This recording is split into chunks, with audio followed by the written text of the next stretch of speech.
if you are with a man who is affluent and he is an entrepreneur or has a very successful career, by nature you're not going to spend likely as much time with him because he's got a lot of things going on in his life.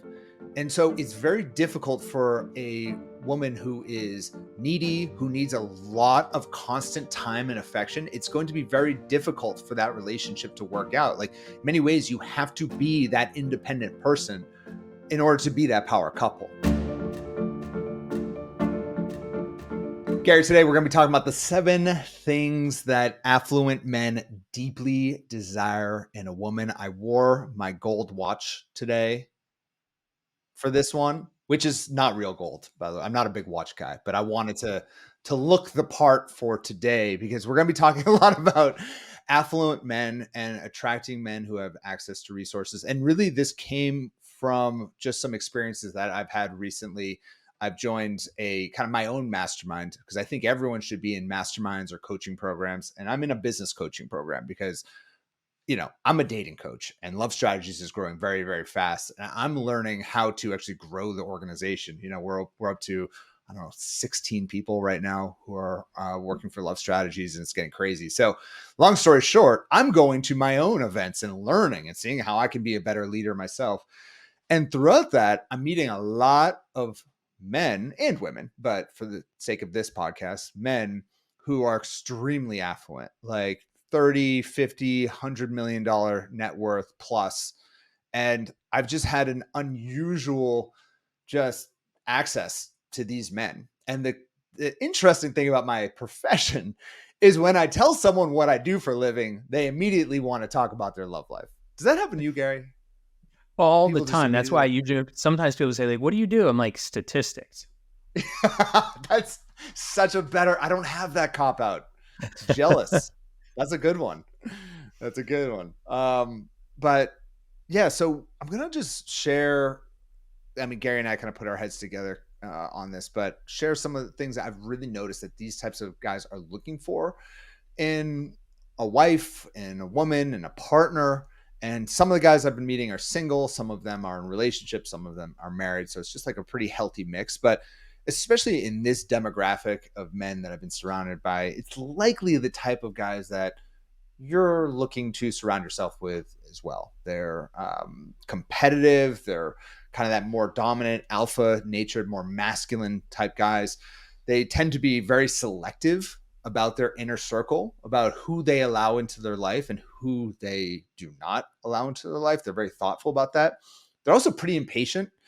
And they tend to have a very kind of low tolerance for low value behavior. All right. So it's just a different demographic of people that I haven't frankly had that much access to at scale than I ever have before. And so if you're looking to attract that type of guy, I think you're going to be able to get a lot from today because it really is a little bit different than attracting Joe Schmo who goes to the local bar down the corner, who we always make fun of. Who'd you call him on the last one, last podcast? Bobby Bud Light. Bobby Bud Light. This is not Bobby Bud Light. This is a different level guy. And one final thing about the type of men that I've been surrounding myself with is they are all kind of similar in that they're all thought leaders or they're coaches the good thing is they're very articulate. Like they speak for a living, so they can really articulate these things to me. So it's just a really interesting behind the scenes that hopefully y'all get a lot from it. So some of the things that I've noticed in these guys, and we have 7 of them we put together, but the first one is that they don't want a woman who is playing hard to get, but they want a woman who is hard to get. And so this really plays into our saying that we have, which is don't play hard to get, be hard to get or be hard to attain. Be the type of woman who has her own independent interests, who isn't necessarily like crazy intimidated by a guy who is, doing all of these things and then immediately latches on. Be the type of woman who has other, has her own social life. When she meets a guy who is super high value, is still able to focus on other areas of her life. Be the scarce woman that this guy is going to naturally want to win over, but don't do it in a way where you're playing games, because these guys, they'll see through it immediately. What do you think, Gary? Yeah, and this very much ties into the research that what we know about playing hard to get, which is playing hard to get is a bad way to set up a relationship, right? It kind of predicates your entire relationship on game playing, which is not something you really want. And so what the hard to get research really shows is what men want is a woman who's hard to get for everybody else. But because he's so special, so unique, so amazing, she's not hard to get for him. Right. So it's like you're hard to get for everybody, but for him, he's got like he's got like the secret sauce or the special combination to kind of, get your attention. That's the secret. Yeah. I love that. Gary, why don't you take us to the second one? Sure. So the next one we're calling it ride or die. And so ride or die is this idea is like, who doesn't want to be part of a power couple? Right. And so these affluent guys, they really want somebody who's their true equal, their true counterpart. Right? Like you said, part of the DNA of these high affluent, high value guys is they have a low tolerance for low value behavior. And so a ride or die is someone who's, emotionally healthy, physically healthy, intellectually healthy. Like they are that true counterpart, that true ally. There's, it's somebody who's part of a couple who's supportive of each other's behavior. They're not intimidated by their partner's success. Right. And so they're going to make sacrifices for each other, both partners, but those sacrifices are going to be mutual and they're going to be minor, right? You're not going to, this affluent guy is not going to look for somebody who he's got to like shape and mold and create to be this person. He wants you to come kind of already like that. And so that you guys can like align together and, create this synergistic relationship so you guys can kind of take over the world together. Right. Yeah. I mean, I met a lot of people's partners or wives and whatever, at many of these events, and not a single wife or partner of a man who's extremely successful, not a single one was I like, this doesn't make sense. She's not on his level. I can't talk to her. She doesn't have a growth mindset. I didn't get that from it. There's not a single one where I just met and I'm like, oh, she's just really hot. And that's why she's in, like, that didn't exist. That wasn't a thing with this. And I think that there is this idea out there that super affluent men only want a young, physically attractive woman and that's it. And it's just not true. I mean, I think the research supports this, but also my own personal experience doesn't support this, in that they want to have their equal. They want to have, and it doesn't mean that woman needs to be a multimillionaire herself, but there's other characteristics where she needs to be on his level, on an emotional level, which actually kind of brings us to the next one, which is on an intellectual level. We just named this his sapiosexual I don't know how to use this term, being sapiosexual. Like they want someone that is just on their level intellectually. Like they're attracted to a woman who they can converse with, and intellectually they just connect. Yeah, and it's the important part with this one, being attracted to someone's intellect, which is sapiosexuality, is like, it's not just their SAT score, right? It's not just, their college degrees. It's actually, those things are largely, it's like, can you hold a conversation? Are you proficient in speaking about current events? Can you talk about some of the hot topics? Like, do you know any cryptocurrency? You know anything about that? You know anything about hallucinogenics? Like, do you know anything? Can you like have an intellectually stimulating conversation about any of those things? That's what you're really looking for. And it's not just intellectual either. And this is, we said before this is something we should actually talk about even more on these podcasts, is emotional intelligence. Like you want a partner who can identify their emotion, can regulate their emotion, can understand and deal with emotions in other people. And part of that regulating emotion is like being calm, drama-free. Because we know from the research, like one of the worst things that people can have in terms of a personality trait in a relationship is neuroticism. Extreme highs, lows, ups and downs. Like that's not attractive. And so someone who's highly emotionally intelligent they're going to be kind of steady because they know how to regulate their emotions. Yeah. Which is a pretty consistent character trait of a lot of these men that I've met, is that emotional stability is very important for them. So they tend to meditate a lot. They tend to have kind of an even keeled nature about themselves. You mentioned hallucinogenics. a lot of them are very into psychedelics, and it's pretty interesting. They're very aware of their mindset and their mental state, and for them to get involved with a woman who hasn't worked on any part of her personality, frankly, and those traits, she's completely emotional volatile. One day she's super happy, when the next day it's just an absolute nightmare. It's drama every single day. They're not going to deal with that. It's just not happening. I don't care what that woman looks like. It's not a thing. No way in heck. So it's just something that we talk a lot about, where I'll ask these guys, what are you looking for in a woman? And they don't immediately go to the physical. They talk about this. This is what they want if they're looking for a partner. Now, if they're just single, trying to get, something short term, sure. But I don't even listen to those guys because I don't care about their opinion. Most of them, if they're single and looking, are looking for a woman who's on the same intellectual and emotional level as them. Yeah. And part of that, which brings us to number 4, which is, these affluent guys, they want somebody who's uncomplicated, right? Their life is stressful, hectic enough, a lot of demands, a lot of pressure. They don't need extra drama, volatility, turmoil in their relationship. So they want someone who's like carefree. They want someone who's unencumbered, right? Not a lot of baggage, not hung up on previous relationship, doesn't have like family problems, and like someone who's like working through a lot of, like, they want simple, right? They want to have somebody that's fun. So part of fun is just like having a good sense of humor, right? Can you make them laugh? Can you enjoy time spent together? According to the research, it's actually not even important. You don't have to make him laugh as much as it's important to laugh at his jokes. Because the research showed, there's a whole book. I don't know if you ever read this book, Jeff Miller, The Mating Mind. Yeah, the whole thing is basically like, guys show their evolutionary prowess by humor and intellect. And so if you're not laughing at his joke, he's basically saying like, look at how great I am, and you're just not finding him funny. That's a real turnoff, right? And so, that sense of humor just kind of like, and you just, frankly, for yourself, I mean, you want to spend time with somebody who you find enjoyable. And if you don't enjoy their sense of humor, then that's probably not somebody you want to spend time with. I think the last part of being uncomplicated is just having an adventurous spirit, like being somebody who's like, ready to go explore and do new things, try new things. And, we've talked about this in other podcasts, but I know from my own research, partners who do new, interesting, challenging, and exciting activities together have better relationships. And so being someone who's up for those new and interesting things, that's going to not only make you uncomplicated, but that adventurous spirit is actually going to help fulfill your relationship too. Yep.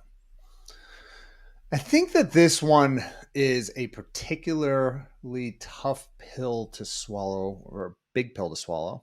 Whatever, I'm terrible at saying. It's a tough one for those women out there who are extremely successful in their own way professionally. And when you meet a man who is also very accomplished, you kind of get into that mode of professional conversation. Like, I see this a lot with like our executive clients. They'll meet a guy like who we're describing, and they'll go on a date and immediately go into work mode and talk about, how to conquer the world, or, what it is that they're doing, their cutting edge research in pharmaceuticals that is revolutionizing the way that so on and so forth, whatever. But that's not building attraction. It's great that you're an equal and an intellectual equal, but when you do meet him, it really is still back to the basics of having fun together and enjoying your time together. And these types of people are like, I think of even my own personal life. Like, I dated a lot of extremely accomplished women, and some I was very like into, others I was not, but certainly the ones who would bring their careers to the date every single time, it was actually a massive turn off, because I'm like, I'm doing this all day long. Like, I'm working all day long. I actually am looking for like just kick back and laugh at my stupid dad jokes for a little bit. Let's just have a little bit of fun. Like, it's okay. Like, loosen up, girl. Like, let's go. And this, I don't know. Am I sounding sexist? I feel like this sounds sexist. This is where we get like the 1 in 30 reviews, like most are 5-star. And then we get the one that like Gary and Adam are being sexist, but it's just, this is the harsh reality. And the nice thing is, if you are accomplished and you're doing so well in your career, that's amazing. Don't stop it. That's going to attract an amazing man. But when you do go on the date, we don't have to bring all of that to the date. You can just kind of let loose and have a little bit of fun. That's what dating's about. Right. And here's the thing about this podcast. This podcast is for women. But if we were doing this podcast for guys, I would tell them the exact same thing. Right? Yeah, Like, totally. don't go into business mode the whole time. No one cares about your career that much. Like, have your career self, but you also need a self outside of your career self. And that's the Yeah. person you should be bringing to dates, not career Adam. Don't bring career Adam to a date. Bring fun loving party guy Adam to a date. Like that's essentially what you're saying. Woo! Let's go. Uh, that's fun loving party Adam, which leads us really to the next one, which is kind of being a self-starter. Like if you are with a man who is affluent and he is an entrepreneur or has a very successful career, by nature, you're not going to spend likely as much time with him because he's got a lot of things going on in his life. And so it's very difficult for a woman who is needy, who needs a lot of constant time and affection. It's going to be very difficult for that relationship to work out. Like, in many ways, you have to be that independent person in order to be that power couple. Because again, like if you're constantly needing affection, if you need to text throughout the day, if you constantly need to hear, like I had a client the other day, she mentioned that she went on 2 dates with a guy like 2 days in a row. And by the way, I wouldn't recommend that. And then she didn't hear from him and it was only noon the next day. I'm like, chill out. He's working. Like he has stuff going on and that's okay. Like that's okay. And the more affluent you go up with the men that you're dating, the more you're going to have to just kind of expect that and have your own independent lifestyle. Yeah, he's got stuff going on. You need to have stuff going on too. Remember, he wants to date somebody who's his equal, has low tolerance for low value behavior. Being needy, make no mistake, is low value behavior. So, the constant texting, the constant need for affirmation, like you should have your own full, complete life that you're also trying to fit him into as well. Right. And Right. it's why we say, like you just said, like, don't date 2 days in a row. If a guy calls you, or texts you Friday afternoon, do you want to go out tonight? Like, no, because you're going to have something else to do because you are a self-starter, you're not needy, and you have your own full life. Yeah. And these guys also, just one more note on that, like think of it from these guys' perspectives. If they're attractive and they are affluent, their dating life is littered with women who are needy. It's just littered. Like everywhere they go is like a woman who's trying to get something from them or do something or take up their time, and or just even people in their life who are trying to take up their time. And if you are the opposite of that, where you're independent, you're doing your own thing, and actually he has to work for your time, oh my God, does he find that attractive? And you're not doing it in a way to manipulate him or to play hard to get or play any games. No, like you're just legitimately a next level type person. Whoo! Like that's the type of woman that he's just like, who is that? I want that, and Yeah, it kind of that's it. appeals to his competitive nature. It's new, right? Because like typically he's like dating people that he's got to occupy and entertain and feel like he's got to fill in the blank. Like, no, like you're coming ready made. You have your own thing going on. And again, it's kind of like that, like we're equals, we can align, power couple kind of thing. I think that the other thing that goes along with this, which is number 6, is he wants a woman who can own a room, right? And it's someone who knows their own worth, confidence, self-assuredness. So this is, and it's not just any kind of confidence and self-assuredness. So it's not based on superficial things. It's not based on physical appearance. It's not based on getting attention, like how many people are looking at me or how many likes I'm getting on social media. Like that's all superficial stuff. He wants a woman who has charisma, right? And so that's a woman who's competent, like really, really competent, good at what she does, but also warm too, right? And so you get the competence and that warmth together. That's charismatic. That's somebody who can walk into a room and own it. And that's the kind of guy, that's the kind of woman that these guys are looking for. Yeah, and that's not something you can just learn by listening to a podcast. You gotta actually, if you want to surround yourself with affluent people, if you want to attract an affluent man, you need to surround yourself with affluent people and get comfortable being in rooms with those types of people. This is not something I was used to. Okay, this is like outside of my realm. I'm not that type of a dude. All right, like I like motorcycles. I like to kite surf. And I like barbecuing. Like I don't need anything too crazy. And starting to surround, there's a different type of language that happens with people who are of a certain kind of affluence level. It sounds so douchey saying this out loud, but hey, this is why we're here. We're trying to give you the inside scoop here. And if you want to just suddenly find yourself with a man who's like next level in affluence, you got to have just experience being in those types of crowds. You know, if you're on the Titanic and you're only used to being on the bottom floor of the Titanic, bottom floor of the Titanic is fun. Okay. I want to be down there drinking, doing all that stuff. But like once you go to the top floor, you're not going to know what forks to use. You're not going to know how to have conversation. You're not going to know how to have like discussion about current events and so on and so forth. So like you gotta know how to play the top floor of the Titanic as well, even if you don't like it. Right. It's working. Right. It's been a long day of podcast. I can't believe I'm bringing the Titanic. God, I hate the people on the top floor of the Titanic. But like, hey, if you want the guy who can get you tickets on the Titanic, you got to go up there. I don't know what to tell you. Well, and like if that movie, which I'm sure everyone has seen, like Leonardo DiCaprio's character, like he basically, you fake it till you make it. Right. And so some of that, it's like, don't wait until you're comfortable to be in those settings. Just go into those settings and then just kind of like fake it till you make it. Like, and just kind of, and I say fake it in the kindest way. I mean, just kind of like embrace the things around you and kind of lean into those aspects of yourself, which you may not have been comfortable leaning into in the past, but you have them. Right. And so be comfortable in your own skin, bring in that like confident, charismatic energy, and that's going to get you where you want to go. Yeah. And you just gotta like, and honestly, it's tactically like a few things you can do. Go to philanthropy events locally. There's a lot of go to places where there are affluent people in your area. And if there are no affluent people, then go find them. Go somewhere else. Like, I mean, I don't know what to tell you. You need to surround yourself with these types of people so you can have that conversation. But like philanthropy events are really, really good. Golf outings or events, going to golf courses, tennis, like just think of where do affluent people go and start surrounding yourself with them. It's a different type of a language that people have. They're very comfortable talking about money. They are very comfortable just talking about current events and what impacts the world. Like, and if you want to be in that space, if you want to be with a man who's at that level, maybe you don't, by the way, maybe you're completely turned off by that from this podcast. That's fine. Okay. But at least that gives you an idea of where you want to be. And if you want to be with that type of person, you got to be comfortable owning a room in those types of situations. I think this is really funny because this tells you a little bit about me, but when you're like, go to places where rich people hang out, where affluent people hang out, the first thing, Adam, that comes to my mind, I'm like, Whole Foods. I'll go to Whole Foods. Totally. Whole Foods. That's where my mind goes. Like, that's where the people I know, like that's, Whole Foods is like, wow. Yes, I'll have the grass-fed beef, grass-fed.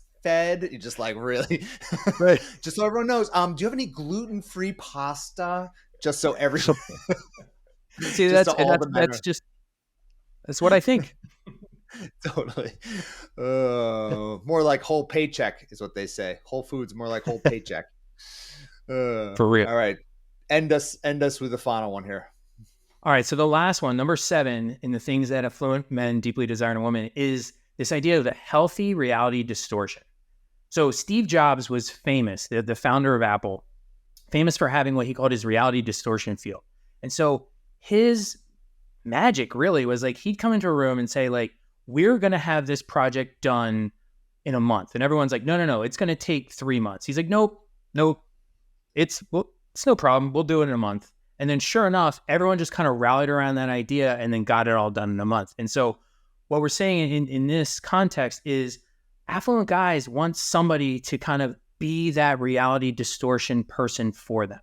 And really, it's just being optimistic, right? Like optimism is one of those secret, special superpowers in relationships because we know from the research, people who are optimistic have better relationships.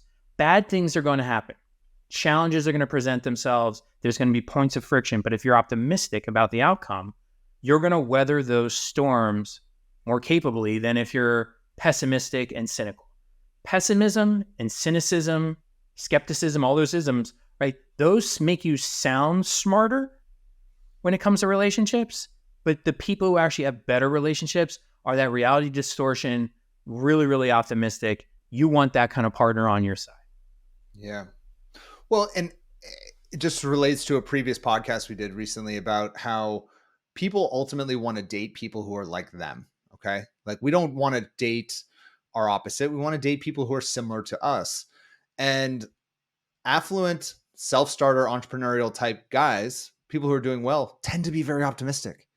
Like in a sick way. Like just they see the world from a certain lens, which is like the world is my oyster. I can do anything. And I don't know. I mean, sometimes you can, sometimes you can't, but whatever. And they want to be with someone who also has that mindset. Imagine being that type of a person and you're like, oh my God, the world is so much opportunity. And your partner's like, no, there isn't.